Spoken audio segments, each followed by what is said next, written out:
I'm your host, Grayson Brulte. Welcome to another episode of SAE Tomorrow Today, a show about emerging technology and trends in mobility with leaders and innovators to make it all happen. On today's episode, we're absolutely honored to be joined by Matt Messina, Chief of Multimodal Transportation, Kansas Department of Transportation. On today's episode, Matt shares how Kansas is implementing and deploying multimodal transportation. We hope you enjoy this episode. Matt, welcome to the podcast. Hey, thanks for having me. Happy to be here. It's great to have you here. You're busy. You got the World Cup coming in 2026. You got the Kansas City Chiefs going from Missouri to Kansas in 2021. A lot of transportation planning going on in your department and in the overall the Department of Transportation. Let's start with the Chiefs. Scheduled to move in 2031. From a transportation standpoint, how do you prepare for that? Because that is a gigantic move, because the old Arrowhead Stadium was built around cars. Your background is urban planning and you're running multimodal. So me being a little birdie says, okay, you've got some pretty big ideas. I think the main thing for this one is to make sure that transit is part of the equation early and often.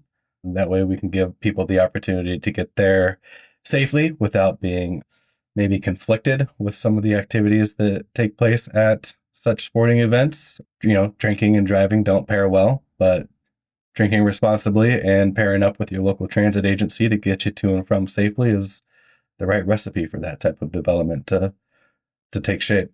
So if you look at, this is not your stadium, so please don't take it. Some stadiums where it connects to transit, it's a walk and a half, or sometimes it's a cab ride, and it's not exactly the most convenient. Like, oh, I don't want to go through this. This is a pain in the you-know-what. How do you avoid that scenario that other stadiums have made around the country where they're not properly interconnected? You know, I actually come from Arizona where that was the case, where we had the opportunity of the Cardinals playing in downtown Tempe at the Arizona State University. And then, you know, around 2007, they went to the suburbs of Glendale, and it just wasn't as easy to get to or as fun to get to. You know, sometimes that journey to just make it through a downtown area to get to the stadium is part of the appeal. Instead, you're met with just bumper to bumper traffic and not a really easy way to get out there. There's usually just one highway getting in and out, and it's backed up. I think that's part of the reason why that they wanted to make sure that this was developed in some sort of a district, was so that it could be something that has a draw for a bunch of other reasons as well, not just to be for the 10 or 11 home games that would be occupied by the Chiefs, but for other events as well. And again, just that early and often coordination with public transit, as well as bike share systems, electric bike share systems, just trails and other ride sharing opportunities is going to be things to make sure that we're exploring. Passenger rail would be great. There's a light rail system in Kansas City, Missouri, in the downtown area. So who knows, maybe one day we can start seeing that get developed in Kansas as well. The bikes is a really neat idea, but then I've got to put the dad hat on. How do you build something from an infrastructure standpoint where the bike doesn't get stolen and you come out with your child after the game, you're going home, you're like, oh no, somebody took my bike. How do you build that from an infrastructure standpoint? Because you know the dad or the mom taking the child to the game, it's going to go through their head at some point. Yeah, at events like that, you can have things that are kind of like a bike valet, where it's a manned station to where it's almost like you're getting, you know, a chit is what we call it, where you get a number on your piece and it gets tagged on your bike, and you're only getting that bike back if you have that matching chit. Sure, it can get lost, dropped, or stolen or something, but it minimizes the impact. A lot of universities actually use that system so that people can go freely between classes and, you know, some of the big draws around the campus. We've seen it used at some farmers market events as well. It's just a very simple way to do it, but there's also high security bike storage parking, indoor bike storage parking type facilities as well. The best part about that is it takes a lot of the anxiety out of it, because you want to enjoy the game and you want to enjoy the district. You don't want to be stressed out, is my bike going to be there? Yeah. And how am I going to get home? You don't want to go through that. Yeah. And at a place that big, it's not easy to always keep a little side eye on it either. So yeah, it does take away some of that anxiety. And from a transit perspective, do you imagine it kind of like a hub and spoke? So just I use the New York analogy. So a majority of the individuals go to Grand Central Station or Penn Station and then get into local routes? Or how do you imagine that from a transportation standpoint? Yeah, well, with the placement of this, it's going to be in a peculiar area that doesn't have a lot of residential development around it. Instead, what it's going to have is some communities that are in the surrounding areas along specific corridors, such as I-70. I think it'd be more of a development of a system that would have additional planning for days that events take place to where they can satisfy that demand that's going to be spiked on those days. It's not going to be, you know, every Saturday or Sunday that's going to be generating that amount of traffic.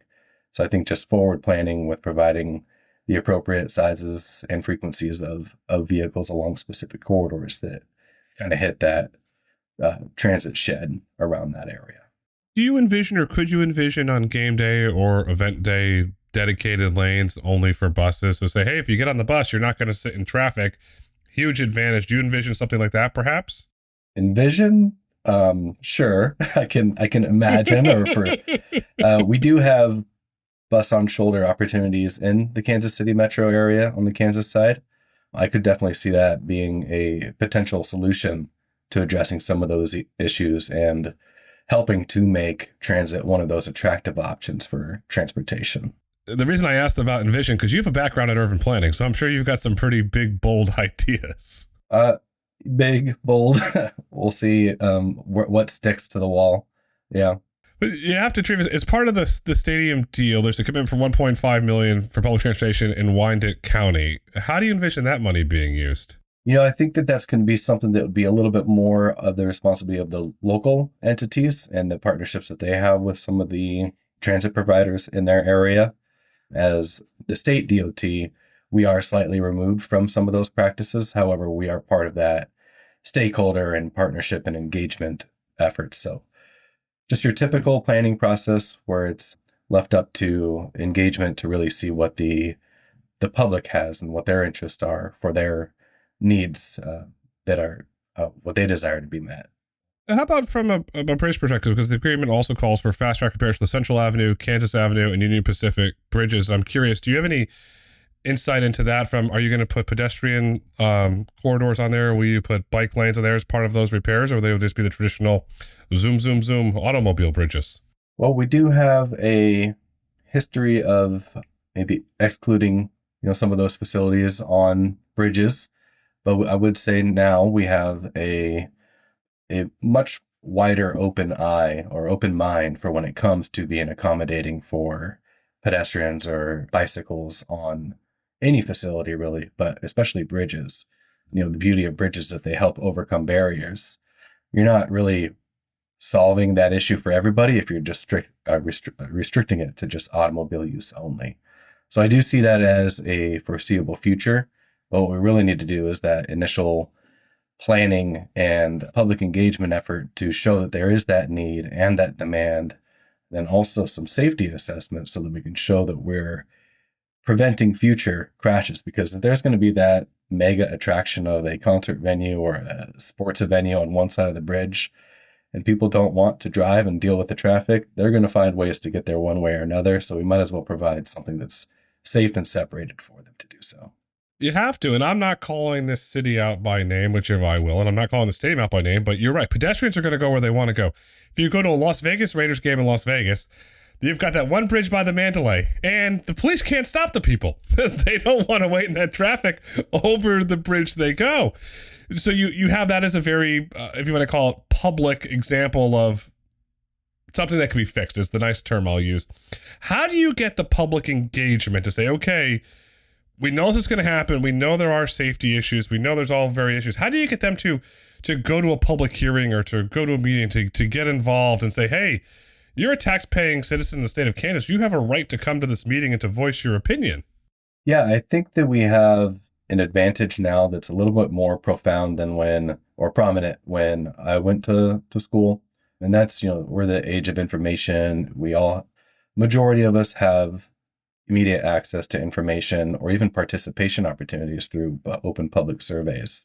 There's even survey systems out there that really just drop you right into a map and give you the power of your two fingers to be able to say what your corridor is that you want to be able to walk safely on. I think that opens up a lot of opportunity for more people to become involved, because it's not a Tuesday 4 p.m. meeting in the local library that you need to attend to be able to have your voice heard.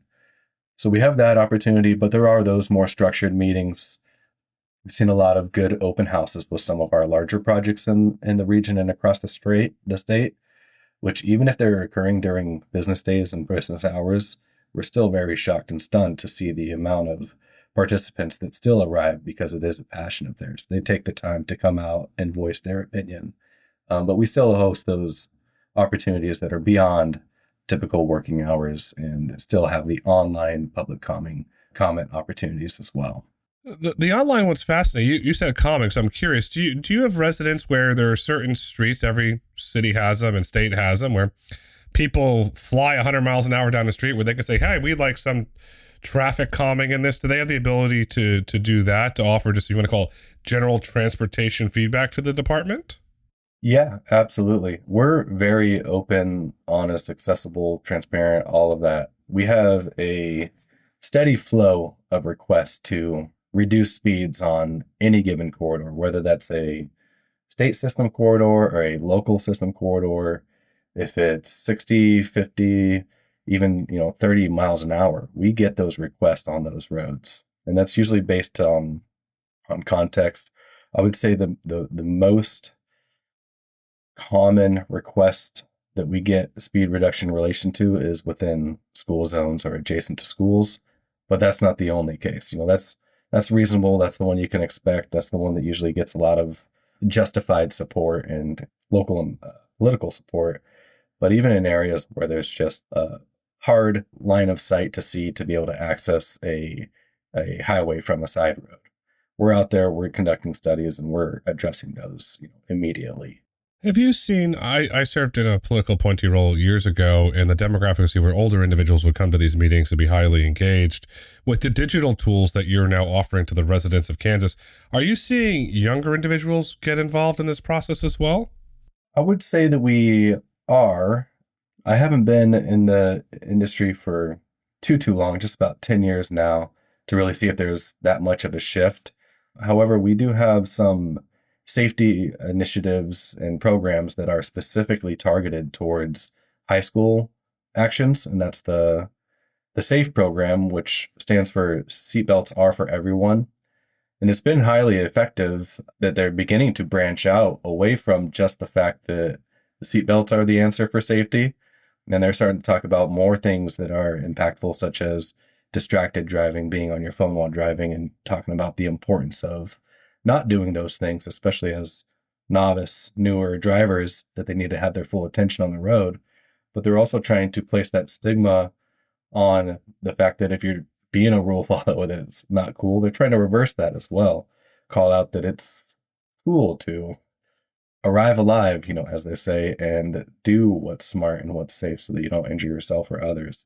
So I am seeing some involvement in that aspect. Maybe not so much the ones that show up to those types of meetings, but they are the ones that are participating in a little bit more of the online or social aspects of participation. It's cool to wear a seatbelt now. I mean, so we've accomplished that. We're not 100% there yet, but I think we're a majority of the way there. And your department and the various departments in USDOT have done a really great job of encouraging, and NHTSA as well, encouraging individuals to wear seatbelts. Not only save your life, it's cool. But you're right, the phone is a distraction. And it's like, oh, well, Bobby or Jane text me. Oh, let's see what's on TikTok. Let's see on Instagram.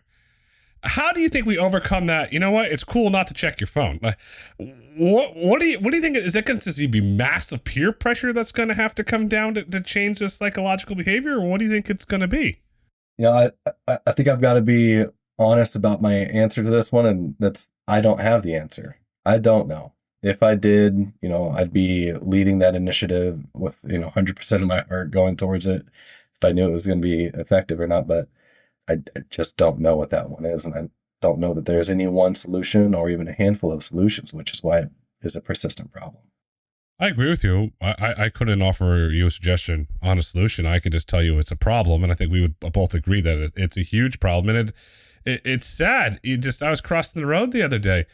This lady, speeding, by the way, and she's staring at her phone, and so I had to drop a few of my favorite four-letter words. She rolled her window down and says, "What the you know what?" I said, "Get off your..." And kept going.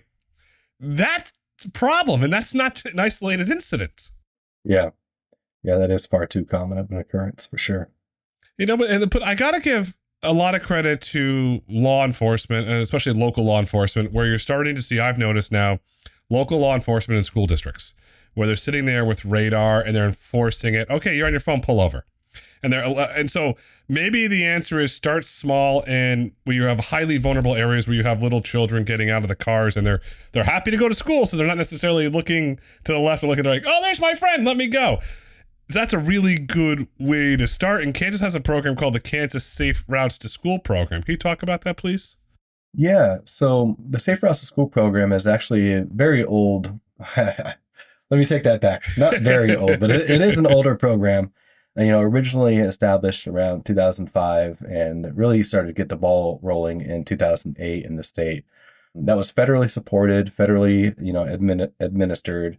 And what that did was help identify safe walking and biking paths to and from school so that parents, students, staff can get to and from that facility without needing to be in a car or, be bused.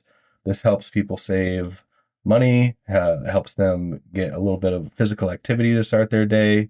It reduces congestion around that school, which can also improve, some traffic safety issues around that school. The main focus of that was to help develop, sidewalk networks and also crosswalks across critical points to access the school. But there's a lot more to it than that, which is just like the engineering side of things. There's what's called, the 6 E's of the program. That's engineering, evaluation, education, enforcement, encouragement, and engineering. Did I say them all? I hope so. That it's a program that I run. But there are ways to help make people feel safe and valued when they're outside of a car. And that's by providing them the facilities to get to and from school, by foot, showing them that they have that as an option or an opportunity, which has become even more important now in modern times as we've continued to see issues and problems with schools being able to bus, to be able to afford hiring drivers or afford just the cost of transportation for busing kids to and from school. So the shed around the school to where they have the busing zone is getting wider and wider out. Used to be about a mile, now it's like 2 miles. And those are easy distance for some kids and families to be walking or biking from, as long as they have that safe infrastructure as well as the school and the community supporting that they get there by that mode. No, I was doing research a couple weeks ago, and I didn't realize it is a growing shortage of bus drivers. It's well documented. The listeners, I recommend it. It's all public data. You can look into it. It's actually alarming and shocking, to say the least there.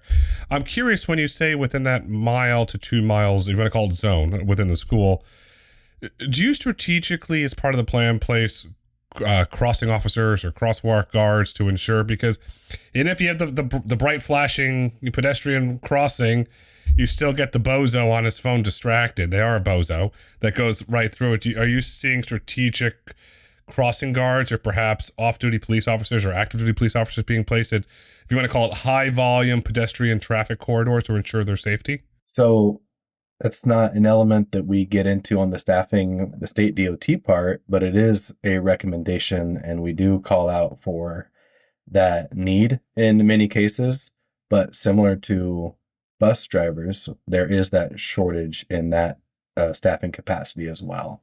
There's a lot of conflicting needs and urgencies, but there is usually that really good partnership between community and their local law enforcement to where they can work something out for at least those critical points, or they'll do it as high visibility enforcement opportunities during, pre-scheduled and determined weeks where it's not all the way throughout the school year, but it's the first couple weeks of the beginning, maybe a return from a long winter break, and then again towards the end of the school year where it's structured a bit more like that. And so then how does that change when you go into more rural parts of Kansas where the school might be 5, 10, 15 miles away just based on the geography of that region? How does that change? Because if you have a shortage of individuals to help cross the road in rural, there's less traffic in certain parts of rural, and you have to go longer distances with a shortage. How are you overcoming those logistical challenges? So when we think about the types of schools that we try to service with the Safe Routes to School program, there's a few different types. There's that school that's like in town, Then there's that school that's on the edge of town. And those two are the types that you could typically create some sort of route system that can help people walk or bike. But it's when you have those in between town schools, they are kind of like consolidated or unified school district where multiple communities use that as their elementary school or their K through 12 school. It's kind of hard to say that anyone can walk or bike to that. So we treat those a little bit more as highway traffic safety projects where we would slow down vehicles when they're within that zone, make sure that we have adequate turn lanes and queue lanes for them to build up as they need to make a right or a left turn to access the campus.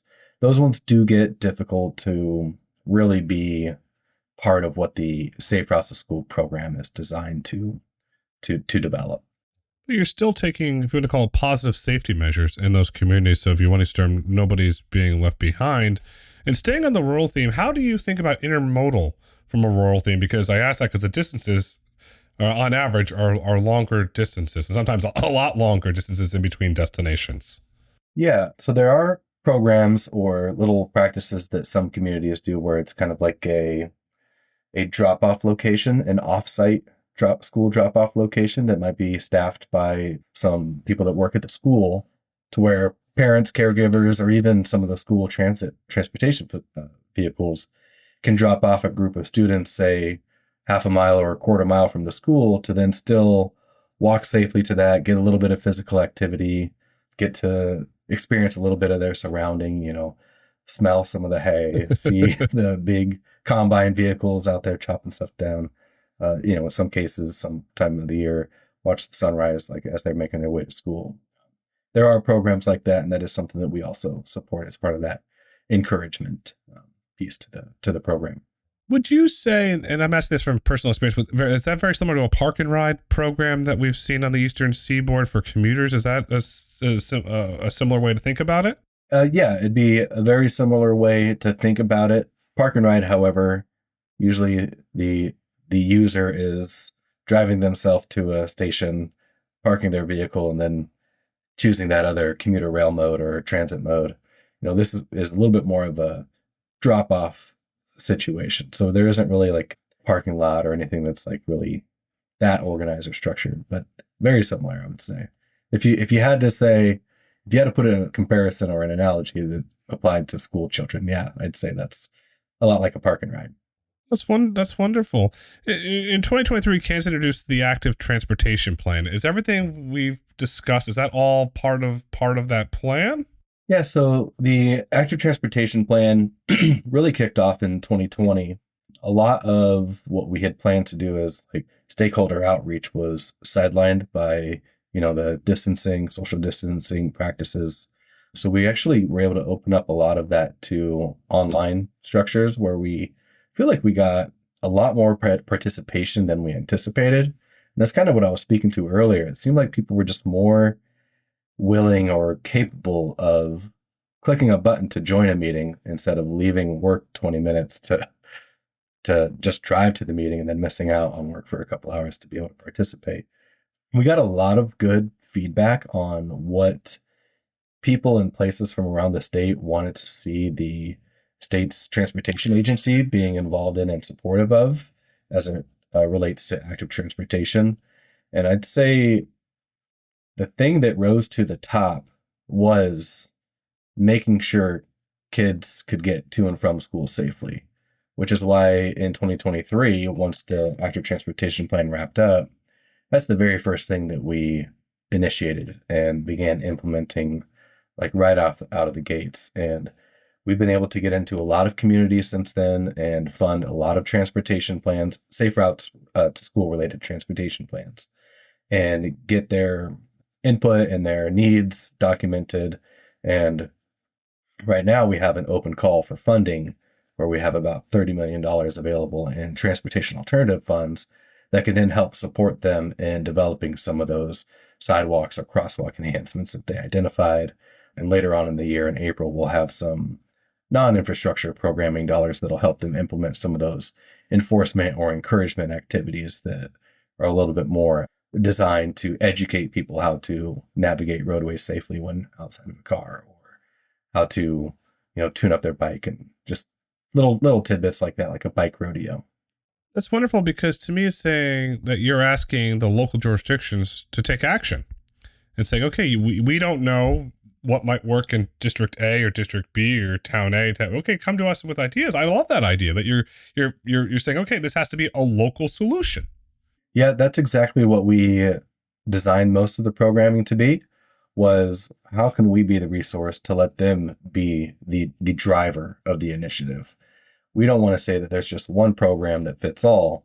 We want to say that there's this idea and this concept that you can develop that meets your needs and addresses what your community is interested in. And then we have the funds that can help support implementation of that. What I like about that is that it helps the communities have not only a say, but skin in the game, to where they feel an ownership and a responsibility to carry something out that's documented in their, say, acumen action plan or their list of recommendations for implementation.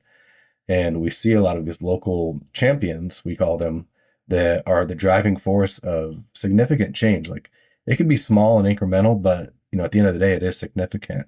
We get kids that are walking and biking, or we get trails that are connecting communities, from one part of the state to the other. And all of this is because, that we've empowered them a little bit to be the ones that say, hey, we want this. Here's our avenue. Now's our opportunity to get funding so we can make this happen. And it's been really rewarding to see that play out. That's fantastic. Are you seeing a general uptick across all regions of the state of cities and municipalities that are getting involved in this, or has there been in your data, is there a certain concentration of like, okay, for some reason, the northwest corner, I'm just making this up, the northwest corner of the state, we've seen a 2 to 3x higher engagement rate versus another thing. Have you seen any interesting patterns in the data in terms of engagement? Well, I haven't really analyzed it well. Most of it is anecdotal, but we did see a lot of uptick in our southeast region. And we do feel that that's a lot of the effort behind some of our advisory committee members. We've called on a few people to be on a Safe Routes to School advisory committee to help give representation across the entire state. And I really do think that the people that we have that represent that southeast portion of the state have been successful in communicating the opportunities with their local communities. We see that as well in the southwest, and we really want to penetrate that area. That's like the Dodge City, Garden City part of the state. And we're really hoping that this next open call for project is going to show what, latent demand has been building up in that area. And we would just want to see them, apply for as much funding or as much support as they can, take from us, because there's a lot of need out there that's currently being unmet. They've been developing, safety initiatives and highway safety plans through the Safe Streets and Roads for All at the federal government level, the discretionary grant program.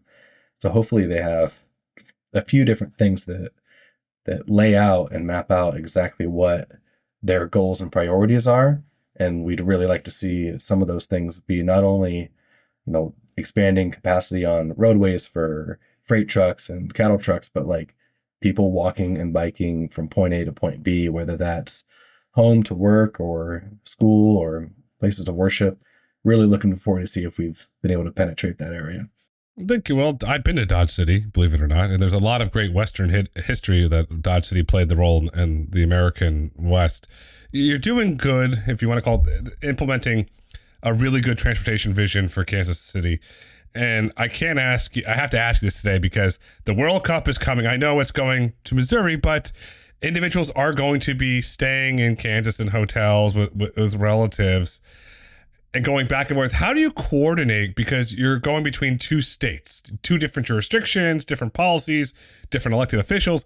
How do you coordinate to ensure that fans coming to the region for the World Cup have this really great, seamless experience?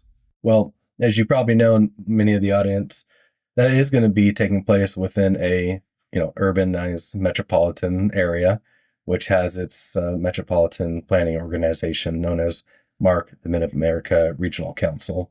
They've been a big player in that game with making sure that all the right parties are involved to help coordinate that, especially with transportation. But even beyond that, there is the World Cup Planning Committee that has a few people from the Kansas Department of Transportation represented on that, as well as Missouri. And they've been meeting for, I think it's been almost 2 years. It hasn't been a secret that this event has been coming. It was announced when I believe Kansas City also secured the NFL draft, and it might have been after one of the recent Super Bowl wins. So they had big draw of the Super Bowl parade. So there were a few things that they could say, like, okay, so we've had this experience. Now let's multiply that by 50, and that's what we can expect for the World Cup. So I think they've had some basis to be planning and having an idea of what they need to be prepared for. And, only time will tell if they had their ducks in a row. Yeah, because this is all part of the Connect KC 26 plan. The interesting thing here for the audience is Oak Park Mall, which is Overland Park, Kansas, is a designated major park and ride hub where you're going to run buses back and forth. I mean, you've got a lot to do. Will you look into signal timing, dynamic lane changes? Since you control that, that's Kansas. This is on the Kansas side, not the Missouri side. Will you look at all of those things to ensure this is a viable solution, that when individuals come to the Kansas City region and said, wow, this is a really great experience, this is the region that's capable of hosting a world-class sporting event? Yeah, the 69 toll expressway is just about to open up, which is going to be a managed lane system that just cuts right through the Kansas City area. We also have the Turnpike Authority that goes all the way through the Bonner Springs area, which is on the outside of the exurbs of the Kansas City Metro. So we do have a little bit of understanding and familiarity with, lane management or tolling and responses to those emergency responses to those types of facilities. I do believe that they're going to use this as maybe it's hard to say if that'd be a benchmark or not, since it's going to be magnitudes that we don't really know of yet. But from my point of view, being, representing a multimodal, I hope that this is an opportunity that shows maybe where we can make even more improvements or implement some of the intentionally short-term solutions for people on foot or bike, and just say, hey, it really didn't impact traffic that badly when we were at max with the World Cup event. What if we just left it in place or built it permanently, and we'll just see how, things play out, and maybe we can start getting some more of that modal shift for a lot more of those shorter trips or commuter trips that people would be willing to take by foot or by bike or by transit if the system is there and if it's supportive of their needs. Matt, putting this entire conversation together, for everything that you've said publicly on this podcast, to your background in urban planning, sir, what is the future of multimodal transportation? Oh man, it's a hard day and age to say what the future of something is that relies on so much public funding and public support. My hope for the future of multimodal transportation is that people should realize that what we should be seeing out there are people, and not, someone on foot or someone in a car, and say that there's some hierarchy that is owed to the person in the car. Like, everyone has the right to travel any way that they want. And I do believe that we should be showing more support of that politically, maybe even socially, but also where funding comes into play. Kansas has only been funding state funds, pedestrian and bicycle programs, projects for the past 5 years in the most recent state transportation bill. And with that, we've been able to do so much. So I'm hoping that we're able to demonstrate that there's a good return on that investment, to where we can continue to make incremental increases in that funding that goes towards pedestrian bicycle programming, public transit, even our freight and rail system. I'll summarize this way. Multimodal is cool. And it's time that more individuals and more organizations and more states and more departments of funding embrace multimodal. Today is tomorrow. Tomorrow is today. The future is multimodal. Matt, thank you so much for coming on SAE Tomorrow Today. All right. Thank you for having me. Really appreciate your time. Thank you for listening to SAE Tomorrow Today. If you've enjoyed this episode and would like to hear more, Please kindly rate, review, and let us know what topics you'd like for us to explore next. Be sure to join us next week as we unpack how standards turn emerging technology into real-world engineering with SAE standards experts. SAE International makes no representations as to the accuracy of the information presented in this podcast. The information and opinions are for general information only. SAE International does not endorse, approve, recommend, or certify any information, product, process, service, or organization presented or mentioned in this podcast.